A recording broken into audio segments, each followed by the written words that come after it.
Good morning, everyone. Today we'll start with the problem sums of exercise 3.3. Using substitution method, we'll find out their solutions. So question 3, first part is the difference between two numbers is 26 and one number is 3 times the other. So first of all, we'll form the equations, right? We'll form the equations and then we'll solve them by substitution method. We'll find their solution. So it is given that the difference between two numbers is 26. So we are assuming let the first number be x, other number be y, and naturally x should be greater than y. If I am taking the first condition as x minus y equal to 26, x should be greater than y, right? So first number I have assumed is x and other number I have taken y. So x minus y, difference of both the numbers is 26, and this is also given that one number is 3 times the other. It means greater number is 3 times the smaller number.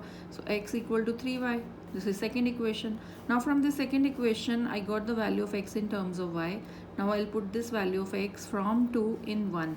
So if I replace x with 3y minus y equal to 26, I get y 13. Now I'm putting this value y 13 in second equation. So x equal to 3 into 13. So x is 39. So required numbers are 39 and 13. Coming to second part, the larger of two supplementary angles exceed the smaller by 18 degrees. Find them. It means find the angles. So let one angle be x and its supplementary angle be y.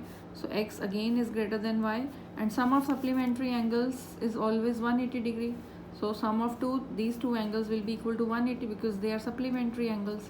This is our first situation or first equation. It is also given that larger, I have taken larger angle as x. It is given that larger angle exceeds the smaller angle by 18. So x is equal to y plus 18 is the second equation, right? Now I'm putting the value of x. You can observe that in equation 2, I got the value of x in terms of y. So from equation 2, I will put this value of x in equation 1. So x will be replaced with y plus 18 plus y. 2y is equal to 18 will be transposed. We get 2y equal to 162, y is 81. Now if I put y 81 here in second equation, x equal to 81 plus 18, x is 99. So it means larger angle is 99 and its supplementary angle is 81 degree. And you can check their sum is 180 degree only. Coming to third part, the coach of a cricket team buys 7 bats and 6 balls for 3,800 rupees. Later she buys 3 bats and 5 balls for 1750. Find the cost of each bat and each ball. So let each cost of each bat be x rupees and cost of each ball be y rupees. And it is according to question, it is given 7 bats plus 6 balls cost 3,800. So 7 bats, if one bat is of x rupees, 7 bats will be of 7x rupees. 7x plus 6 balls cost 6y rupees. 7x plus 6y equal this price together makes 3,800. So 7x plus 6y equal to 3,800. This is the first equation. And then 3 bats plus 5 balls equal to 1750. 3 bats means 3x plus 5y equal to 1750. Now from first equation, see, from first equation I'll take out the value of x in terms of y. So the 6y will be transposed and it will be divided by 7. I get the value of x in terms of y and I'll mark it 3. Now from equation 3, I'll put this value of x in equation 2. So 3 into x is now replaced with this 3800 minus 6y upon 7 plus 5y equal to 1750. Now 3 will be multiplied with both these terms. And then we'll take LCM. 11400 minus 18y plus 35y and LCM is 7 equal to 1750. This 7 will be cross multiplied and this minus 18y plus 35y gives 17y and 11400 is equal to, after multiplying and after solving it, we get y50. So you can see it becomes 12250 minus this will be transposed. We get, after subtraction, we get 850 divided by 17. So y is 50. Putting the value of y50 in equation 3. See, in this equation we'll put y50. So 3800 minus 300 upon 7 it gives 3500 by 7, which is 500. It means cost of one bat is 500 and one ball is 50 rupees. Because x is 500, cost of one bat is 500 and cost of one ball is 50 rupees. Now coming to next question. The taxi charges in a city consist of fixed charges together with the charges for the distance covered. For a distance of 10 km, the charges paid is 105, and for the journey of 15 km, the charge paid is 155 rupees. What are the fixed charges and charge per kilometer? How much does a person have to pay for traveling a distance of 25 km? Now see, let us assume the fixed charge be rupees x and charges per kilometer be y. Now when a distance is traveled, x is the fixed charge, and on covering the extra distance, y rupees is charged. So if a person is covering 10 kilometers, so the charge will be 10y, and fixed charge plus charge per kilometer will together make 105 rupees. So it is fixed charges plus 10 kilometer is the distance covered into charge per kilometer is y. So x plus 10y is equal to 105. Similarly, if a person is traveling 15 kilometer, so fixed charge plus 15y is equal to 155. So the total journey cost him 155 rupees. Total fare will be 155 in this case. Now from first equation, I'll find the value of x in terms of y, 105 minus 10y, and I'll mark this equation as 3. Now putting the value of x from 3 into, it is 105 minus 10y plus 15y is equal to 155.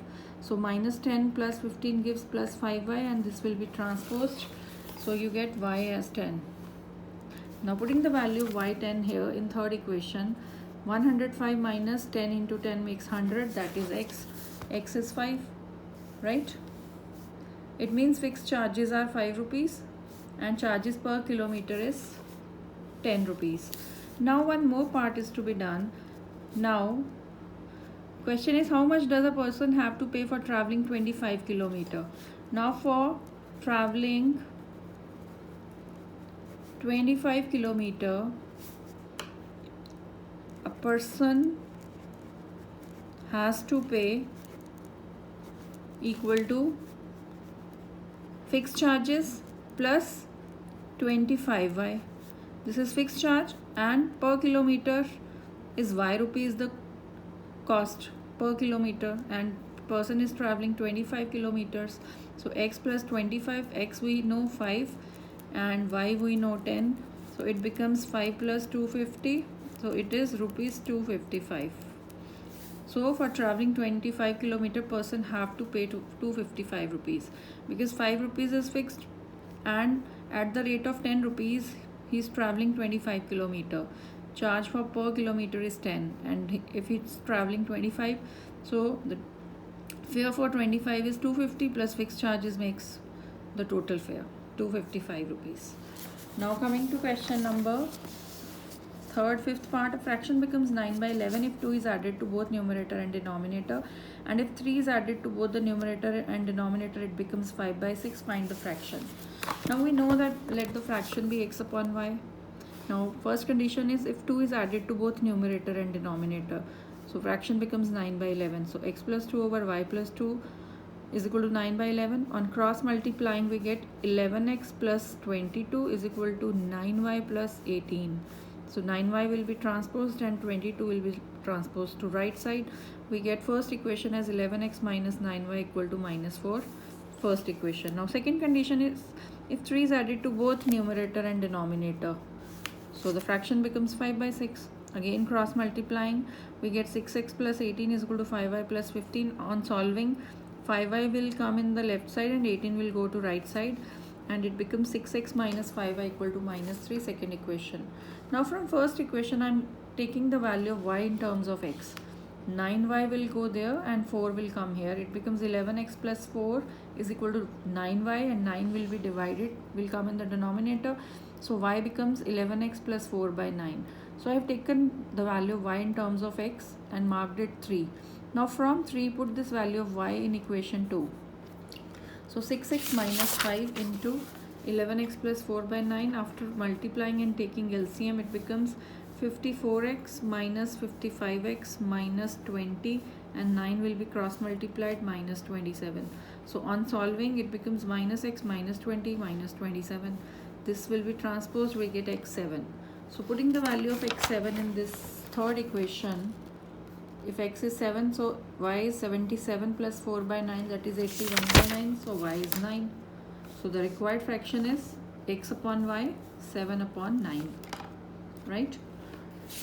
Now coming to sixth part, 5 years hence the age of Jacob will be 3 times that of his son. 5 years ago Jacob's age was 7 times that of his son. What are their present ages? So let us assume that the present age of Jacob is x years and his son's age is 5 years, right? Now 5 years hence means after 5 years. So Jacob's age after 5 years will be x plus 5 and his son's age after 5 years will be y plus 5. Now the condition is that after 5 years Jacob's age will be 3 times his son's age. So x plus 5 is equal to 3 into y plus 5. We have to take the age of Jacob 5 years after and age of son also 5 years later. So x plus 5 is Jacob age. Jacob age is equal to 3 times his son's age 5 years after. So x plus 5 is equal to 3y plus 15. We get first equation as x minus 3y equal to 10. Now second condition is 5 years ago Jacob's age is 7 times his son's age. So Jacob age 5 years ago is x minus 5 and his son's age 5 years ago is y minus 5. So x minus 5 equal to 7 into y minus 5. On solving we get x minus 7y equal to minus 30. So this is equation 1 and this is 2. From 1 I will take out the value of x in terms of y and put that and mark that equation as 3. Now putting this value of x from 3 in 2, I get x will be replaced with 3y plus 10 minus 7y equal to minus 30, and on solving I get y 10. If y is 10, so I am putting the value of y 10 in third equation. 10 3s are 30 plus 10 40, x is 40. It means present age of Jacob is 40 years and his son's age is 10 years. So this is how we can use substitution method. So first of all we have to form the equation and then we can use any method. Substitution, other two methods I'll explain you later. Elimination, but in problem sums you have to make linear equations, a pair of linear equations, and then solve them by any of the method. So I hope this substitution method and problem sums are clear to all of you. Thank you so much.